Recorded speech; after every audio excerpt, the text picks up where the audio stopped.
didn't turn out that way. It's been heavy and we're starting to break, but I hope you'll be okay. There's little difference in the words that we say. अस्सलाम वालेकुम everyone, उम्मीद है आप सब खैरियत से होंगे और अपनी लाइफ एंजॉय कर रहे होंगे। अच्छा, ये फुकेट थाईलैंड का व्लॉग है। पहले मैं स्टार्ट करूँगी फुकेट से, फिर पटाया एंड देन बैंकॉक। हमने बैंकॉक से फ़्लाइट ली फुकेट के लिए और ये हम फुकेट बहुत रात को पहुँच गए थे। रात के मेरे ख्याल में 11-12 बजे थे, बहुत लेट था। तो हमने बस एंट्री की और ये हमारा रूम था। रूम बड़ा ऑर्डनरी सा था क्योंकि जो हमें दिखाया गया था, क्योंकि थाईलैंड में बहुत स्कीम्स है, जो तस्वीरें दिखाई गई थी बिल्कुल भी वैसा नहीं था। अच्छा, ये बाहर से व्यू था और मतलब स्विमिंग पूल नज़र आ रहा था, लेकिन रात के टाइम उन्होंने कवर किया। खैर, रात को सोए, सुबह नाश्ते किया, फिर हमने बाइक ली और चल पड़े पतोंग बीच की तरफ। तो ये हमने बाइक ली मतलब रेंट आउट की। यहाँ पे थाईलैंड में आप आराम से बाइक रेंट आउट कर सकते हैं, लेकिन बहुत स्कैम्स हैं, बहुत डरना पड़ता है, बहुत इंतहाई स्कैम्स है थाईलैंड में। मतलब बड़ा पड़ा है यार स्कैम से, हर चीज़ में इनका स्कैम है। तो ये सेंट्रल फुकेट है, ये तो काफ़ी प्यारा वेल मतलब ज़बरदस्त ये सजाया गया था, बिल्कुल सफाई थी। उसके बाद जब हम वहाँ पे पहुँचे तो शाम का टाइम था। ये कोई स्ट्रीट थी जिसमें वीकेंड को ही ये फूड स्ट्रीट लगती है। यहाँ पे डिफरेंट सिंगर्स आते हैं, परफॉर्म करते हैं। और ये वाली लड़की मेरे ख्याल में कोई ये सोशल एप्स के थ्रू काफ़ी मशहूर हो रही, तो इसके मतलब सुनने वाले बहुत ज़्यादा थे। इसको देखने आ रहे थे, सुन रहे थे और इसको टिप भी दे रहे थे साथ में। बाकी भी छोटे छोटे सिंगर्स थे, लेकिन इसको सुनने वाले बहुत ज़्यादा थे। यहाँ पे आप लोग ऑडियंस चेक कर सकते हैं, छोटी सी लड़की थी, लेकिन मेरे ख्याल और इसको हमने फिर कई और टूरिस्ट स्पॉट्स पे भी हमने देखा इसको परफॉर्म करते हुए भी डिफरेंट जगहों पे। काफ़ी एक्टिव थी, इसके फ़ैन फॉलोअर्स ज़्यादा थे और काफ़ी अच्छा खासा टिप भी कलेक्ट करी थी। खैर, ये हम पहुँच आए पतोंग बीच और ये यहाँ पे हमने सनसेट भी इंजॉय किया। और वो तो मैंने रिकॉर्ड नहीं किया, मैंने कहा मैं इंजॉय करूँ क्योंकि काफ़ी वो सूथिंग सी फीलिंग होती है।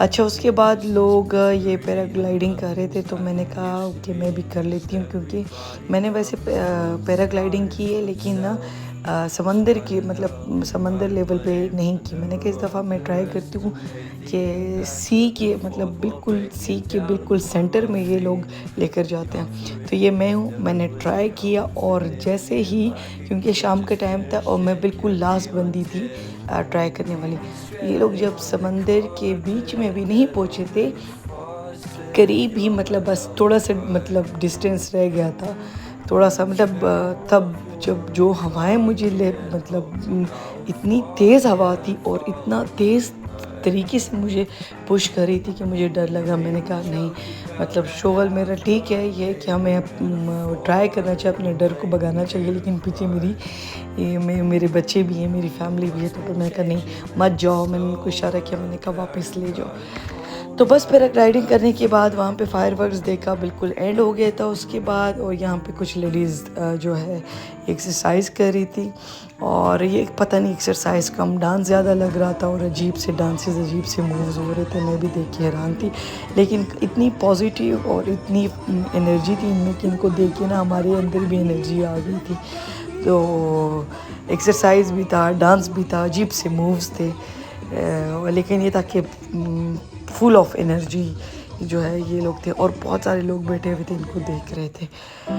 उसके बाद हम जो है हमने सफ़र स्टार्ट किया पतोंग स्ट्रीट का, और जिसको स्ट्रीट ऑफ सिंस मतलब गुनाहों की गली भी बोली जाती है। वाकई में मतलब इस स्ट्रीट के लिए जिगरा चाहिए, क्योंकि मैं तो वहाँ पे गई, मुझे एक्सपीरियंस करना था सिर्फ। यहाँ पे मुझे साहब ने बहुत मना किया कि यार ये फैमिली वाली जगह नहीं है, मत जाओ। मैंने कहा नहीं, मतलब एक ये वाही जगह है जो मैं देख सकती हूँ। यहाँ पे इंसान की कितनी बेहुरमती होती है, मतलब इंसान अल्लाह ने कितना प्यारा बना। एक ये फैमिली थी हिजाब में जो है, और एक हम थे, और हम दोनों ही बड़े, वो हमें देख रहे थे, हम इनको देख रहे थे, हम बड़े अजीब से ही लग रहे थे इस जगह पे, क्योंकि सारे बार्स थे, वो दूसरे वाले काम की एडवर्टीज़मेंट्स हो रही थी और क्लब्स थे, वाइन और यहाँ पे आराम से आपको रेंट पे गर्ल और बॉय दोनों की फैसिलिटी मौजूद थी। तो ये सब यहाँ पे मिल रहा था। तो यहाँ पे मुझे इतनी डिसअपॉइंटमेंट हुई कि अल्लाह ने कितना मतलब औरत को कितना प्यारा बनाया हुआ है, कितना प्यारा बनाया हुआ है, कितनी नाजुक चीज़ है और मर्द को कितना मोतबर बनाया हुआ है। लेकिन यहाँ पे ना औरत की इज़्ज़त है ना मर्द की इज़्ज़त है। अजीब सा हाल है। बस अल्लाह रहम करें इनके ऊपर, हम क्या कह सकते हैं यार। उसके बाद यहाँ पे काफ़ी फूड स्टॉल्स थे, लेकिन सारे अजीब सी चीज़ें बन रही थी। जो हलाल थे, जो कि खाने के काबिल थे, उससे स्मेल आ रही थी, मेरा दिल ख़राब हो रहा था। और बहुत सारे हराम थे। तो हम हमें थाईलैंड में हमें खाने का काफ़ी इशू होता। अगर हम टाइम पे ना खाते तो फिर हमें काफ़ी इशू फेस करना पड़ता। उसके बाद फिर वापस अपने बाइक की तरफ जा रहे थे, क्योंकि बाइक हमने ये बीच की पार्किंग में पार्क की थी। तो बस बाइक की तरफ हम जा रहे थे और वापस जाना था हमने यहाँ पे खाने का, क्योंकि खाना भी नहीं खाया था। यहाँ पे चाइनीज़ फैमिली मिलेगी तो आपका भाई तो सियाब जो है वो चाइनीज़ प्रो है बोलने में। तो उनके साथ गपशप लगी थी, फिर वीचैट एक्सचेंज हुआ।